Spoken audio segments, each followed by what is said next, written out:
Hello students, how are you? I hope you all are fine.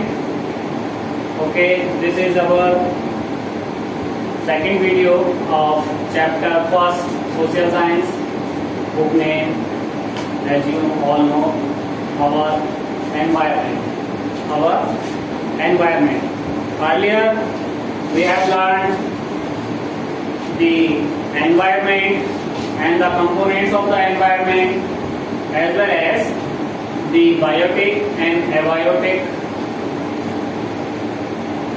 and the natural environment we have learned in details.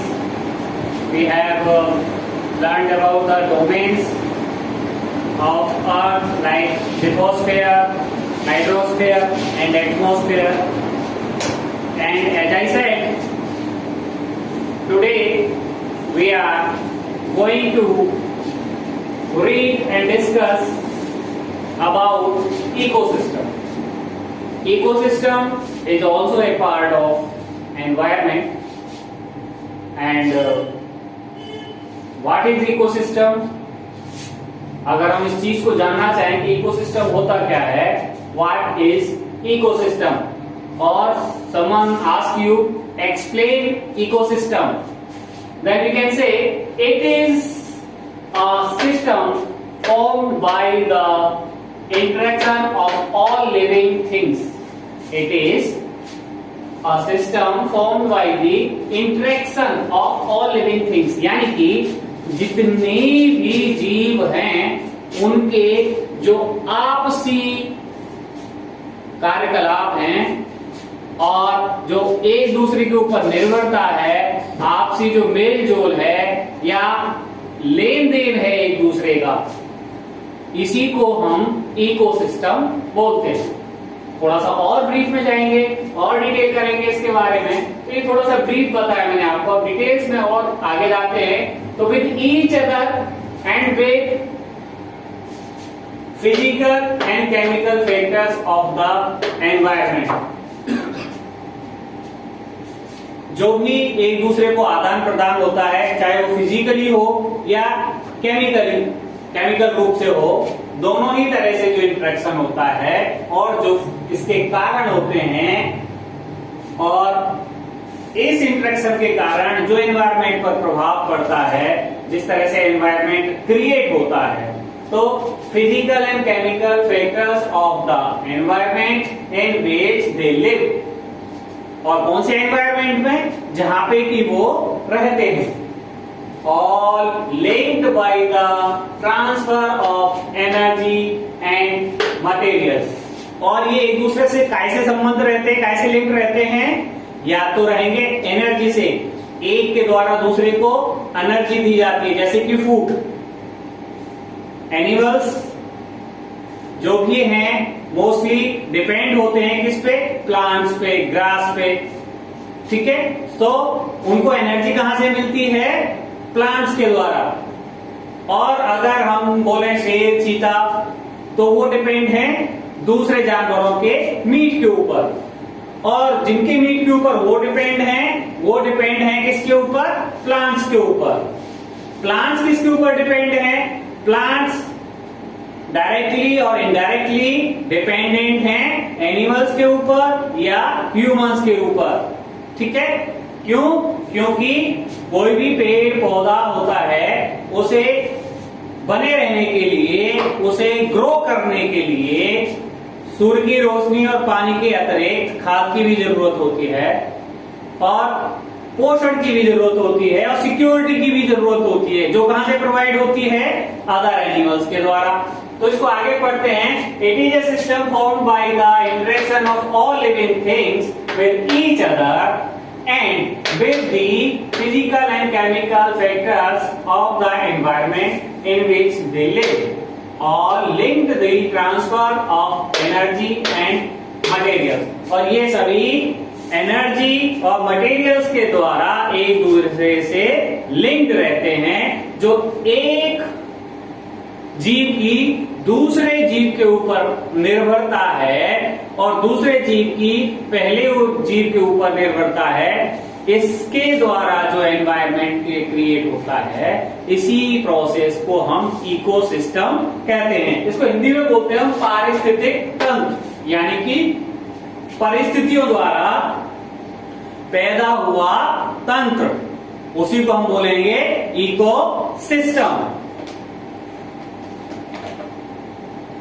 अब बात आती है, all plants, animal and human beings depend on their immediate surroundings.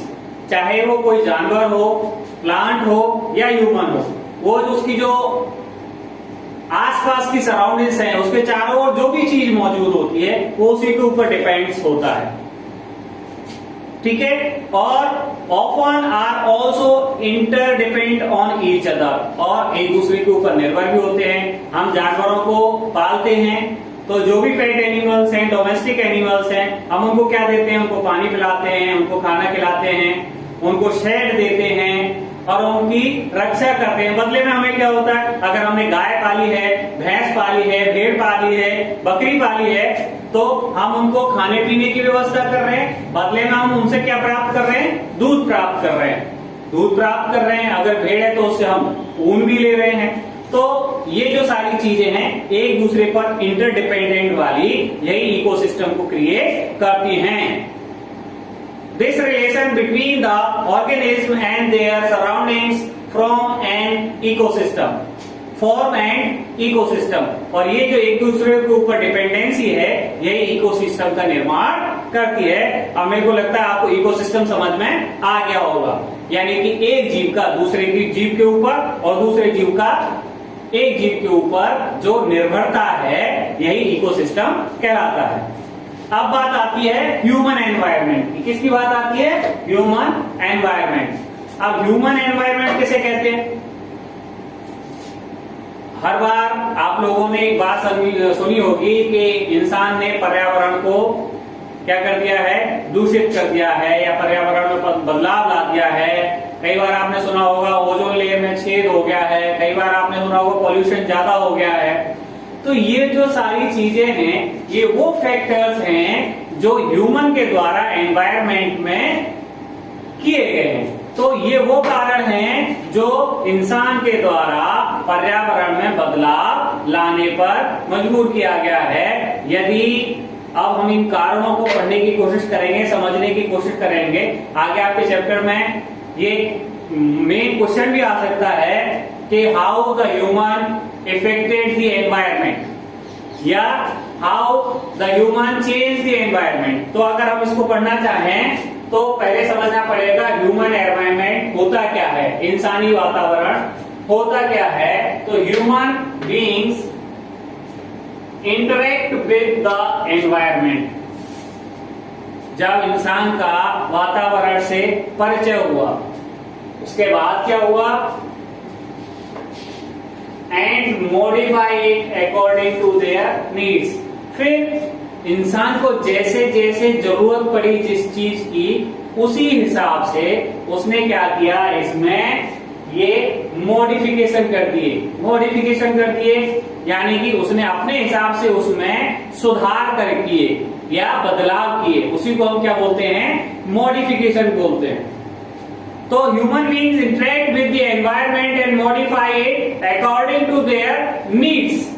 अब अगर हम शुरुआती इंसान से इस बात को लेते हैं, early humans dependent themselves to the natural surroundings.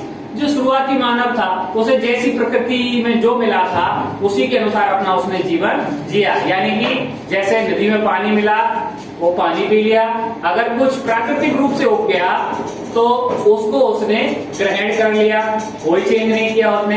लेकिन जैसे जैसे उसकी बुद्धि का विकास हुआ, जैसे जैसे उसे आवश्यकता हुई, उसने क्या किया? हथियार बनाए, औजार बनाए। तो they lead a simple life and fulfil their requirement from the natural around them. तो स्टार्टिंग मानव को तो जो भी जैसा मिला प्राकृतिक रूप से, उसने उसी पर अपना जीवन जी लिया। With time needs grew and become more varied. अब समय बदलता गया और उसकी जरूरतों में विभिन्नता आती चली गई। Human learn new ways to use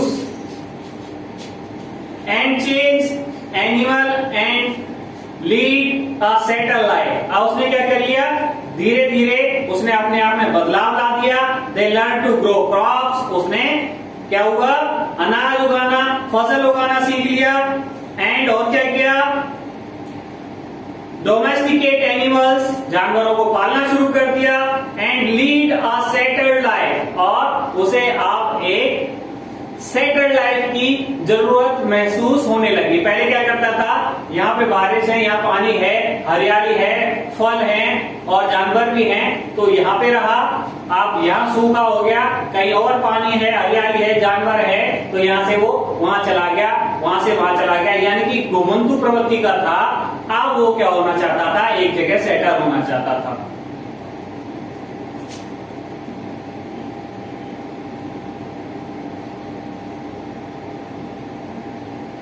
The wheel was invented, surplus food was produced, barter system emerged, trade started and commerce developed।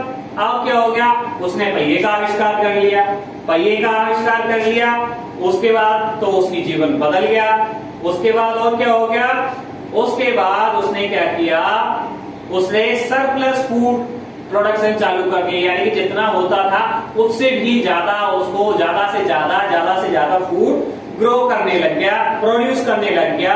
और जब बहुत सारा फूड की वैरायटीज आ गई, संख्या भी लोगों की बढ़ गई, तो उसके बाद उन्होंने क्या किया, बार्टर सिस्टम स्टार्ट कर दिया। अब आप लोगों लगे बार्टर सिस्टम क्या होता है, जैसे कि आज हम लोग क्या करते हैं, कोई भी सामान खरीदना होता है, मार्केट जाते हैं, वहां पे रुपए देते हैं और उसके बदले सामान ले लेते हैं। लेकिन जब स्टार्टिंग में ये व्यवसाय चालू हुआ था, पहला जब व्यवसाय इंसान ने शुरू किया था, तो रुपया जैसी कोई चीज उनके पास नहीं थी। तो वो क्या करते थे, कैसे आदान प्रदान करते थे, व्यापार कैसे करते थे। तो मान लो कि मेरे पास चावल है, चावल उगाए मैंने, और मेरे एक मित्र ने या मेरे एक पड़ोसी ने गेहूं उगाए। अब उसके पास गेहूं है, मेरे पास चावल है, मुझे भी गेहूं चाहिए और चावल भी चाहिए, उसे भी गेहूं भी चाहिए और चावल भी चाहिए। तो अपन क्या करेंगे, अपन उससे गेहूं मांगेंगे और बदले में उसको उतने चावल दे देंगे। तो इसमें क्या होता है, एक्सचेंज ऑफ फूड होता है। क्या होता है, एक्सचेंज ऑफ फूड आइटम। इसी को हम बार्टर सिस्टम बोलते हैं। बार्टर सिस्टम को अगर डिफाइन करें, इट इज अ ट्रेड। ये क्या है, एक व्यापार है, इन विच गुड्स आर एक्सचेंज, जिसमें जो सामान होता है उसको अदला बदली की जाती है, एक्सचेंज किया जाता है विदाउट यूज ऑफ मनी। और इसमें रुपए का या मनी का या धन का कोई भी उपयोग नहीं किया जाता है। इसी को हम बार्टर सिस्टम बोलते हैं। तो इसके बाद क्या होता है, कॉमर्स डेवलप्ड हो गई, इंडस्ट्रियल रिवोल्यूशन भी आ गया, बड़ी बड़ी फैक्ट्रियां, मिल, कारखाने खुल गए, ठीक है, बिल्डिंग्स बन गई। और क्या हो गया, बड़े पैमाने पर हम प्रोडक्शन करने लग गए, ट्रांसपोर्टेशन तेजी से तेजी बढ़ने लग गया, यूज करने लग गए, बस, ट्रक, ट्रेन, एरोप्लेन। तो ये जो सारी चीजें अपन यूज में लाने लग गए। इंफॉर्मेशन रिवोल्यूशन भी आ गया, मेड कम्युनिकेशन इजियर, टेलीफोन आए, टेलीफोन के बाद वायरलेस आया, वायरलेस के बाद पेजर आया, पेजर के बाद मोबाइल आया, और अब तो 2G, 3G, 4G, 5G technology दिन ब दिन बढ़ती चली गई।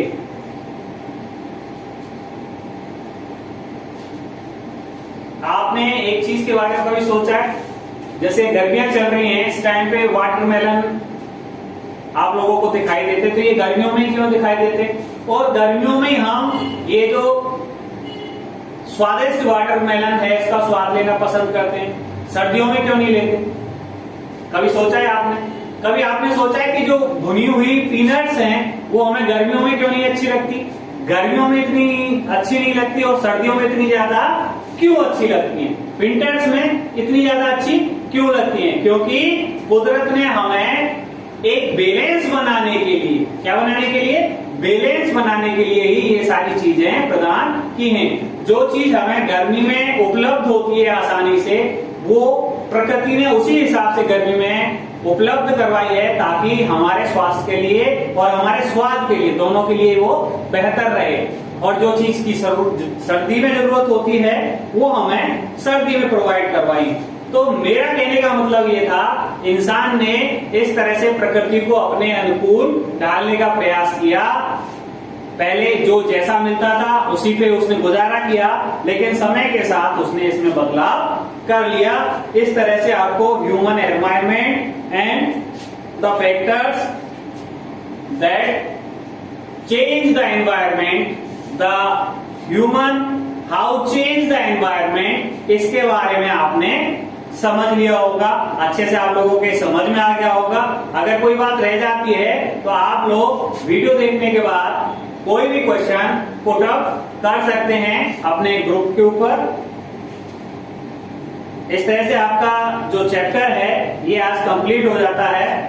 उसके बाद आपके क्वेश्चंस चालू हो जाएंगे। क्वेश्चंस में वही आएगा, what is an ecosystem. Ecosystem मैंने आपको बता दिया, इकोसिस्टम क्या होता है। दूसरा क्वेश्चन है, what do you mean by natural environment. Natural environment मैंने आपको कल बताया था।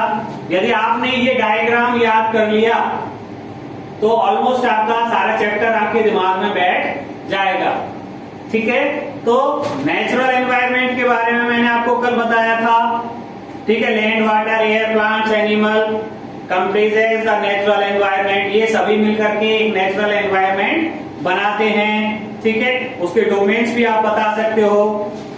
नेक्स्ट आपका क्वेश्चन आता है third, which are the major components of the environment. तो एनवायरनमेंट के जो मेजर कंपोनेंट्स हैं वो कौन कौन से हैं। एक नेचुरल एनवायरनमेंट है, दूसरा है ह्यूमन मेड एनवायरनमेंट और तीसरा है ह्यूमन। फिर आप इनकी डिटेल्स दे सकते हो। नेचुरल एनवायरनमेंट में आपके लैंड, एयर, वाटर आता है। ह्यूमन मेड में आप buildings, parks, bridges, roads, industries, monuments आदि इसके बारे में बता सकते हो। और ह्यूमन के बारे में बता सकते हो, इंडिविजुअल हो सकता है, फैमिली हो सकता है, रिलीजियस हो सकता है, सोशल हो सकता है, एजुकेशनल हो सकता है, इकोनॉमिकल हो सकता है और पॉलिटिकल सिचुएशंस भी ह्यूमन के अंतर्गत आती हैं। तो ये आपका क्वेश्चन हो जाएगा number 3। Give 4 example of human made environment. मैंने अभी आपको ह्यूमन मेड एनवायरनमेंट के 4 एग्जांपल्स दिए थे। ह्यूमन मेड एनवायरनमेंट के हैं आप जैसे communities, religions, educational, economic and political situations, ये सारे इसके एग्जांपल्स हैं। नेक्स्ट अगर आप देखेंगे तो क्वेश्चन नंबर 5 है, what is lithosphere.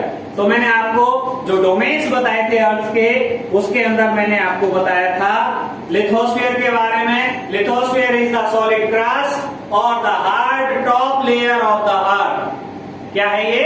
Hard top layer of the earth. It is made up of rocks and minerals and covered by a thin layer of soil. So it is the answer of lithosphere. Which are the 2 major components of biotic environment? तो biotic environment, biotic किसे बोलते हैं? जब आप ये समझ जाएंगे the word of living organism, तो जितने भी लिविंग ऑर्गेनिज्म का जो वर्ड है वो क्या कहलाएगा? बायोटिक कहलाएगा। और इसके अगर 2 उदाहरण देखेंगे तो इसमें आ जाते हैं आपके प्लांट्स या एनिमल। नेक्स्ट आता है आपके tick the correct answers which is not a natural ecosystem. Natural ecosystem क्या नहीं है? डेजर्ट, एक्वेरियम और फॉरेस्ट। फॉरेस्ट और डेजर्ट ये तो प्राकृतिक रूप से बनते हैं, तो एक्वेरियम इंसान के द्वारा बनाया गया है, तो ये नेचुरल इकोसिस्टम नहीं है। Which is not a component of human environment. इंसानी एनवायरनमेंट का कंपोनेंट कौन नहीं है? Land, religion, community. कम्युनिटी और रिलीजन ह्यूमन एनवायरनमेंट का हिस्सा है, लेकिन लैंड ह्यूमन एनवायरनमेंट का हिस्सा नहीं है। Which is a human made environment? Monument, sea, road. Which is a human made, इंसान के द्वारा बनाया हुआ एनवायरनमेंट कौन सा है? माउंटेन्स है, सी है या रोड है? तो माउंटेन्स और सी नेचुरल है, तो जो रोड है वो इंसान ने बनाया है, आंसर सी है। Which is a threat to environment? Environment के लिए थ्रेट क्या है? Growing plants, growing population, growing crops.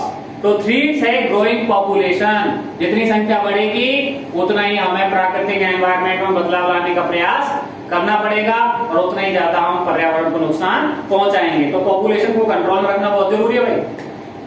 तो इस तरह से आपका ये इसके क्वेश्चन आंसर हो जाते हैं। इसके बावजूद भी आपको कोई चीज समझ में नहीं आती है, I am here to answer your all question.